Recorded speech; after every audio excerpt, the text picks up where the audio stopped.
ఒక రాజు ఉండేవాడు. పాతాళ లోకం అనే ఒక సామ్రాజ్యంలో ఒక రాజు అనేవాడు ఉండేవాడు.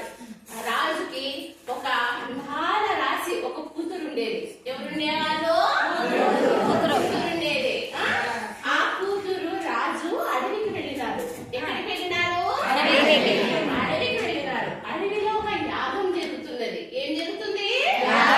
యాగం జరుగుతుంది. ఆ యాగంలో పురోహితుడు మంత్రోచ్చారణ చేస్తున్నాడు. ఏం చేస్తున్నాడు?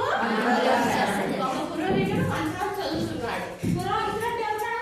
పురోహితుడు అంటే పూజారి, బిల్వాన్ని పూజ చేస్తున్నాడు. ఆయన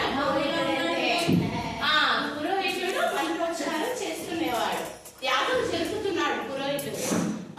ఆ పురోహితుడు రాజు రాణి వస్తూ ఉండగా భారీ మధ్యములోన ఒక కోతి రాణి మెడలో నుంచి మణిహారం ఎత్తుకెళ్ళిందని. ఎత్తుకుపోయింది. రాణి మెడలో నుంచి కోతి ఎగిరి మణిహారం ఎత్తుకుపోయింది. ఎత్తుకుపోయి చెరువులోకి వేసేసింది. ఆడుకుంటూ ఆడుకుంటూ కోతుగా ఉండదా? చెరువులో పడేసింది. చెరువులో పడేసింది. అక్కడ ఒక ఆయన అక్కడ చెరువు మధ్యంలోన నీళ్లు తాగుతూ ఉన్నాడు.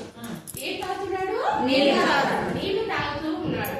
ఆ మణిహారము వాళ్ళ రాజుల కాలంలో నుంచి ఒక విలువైన మణిహారం.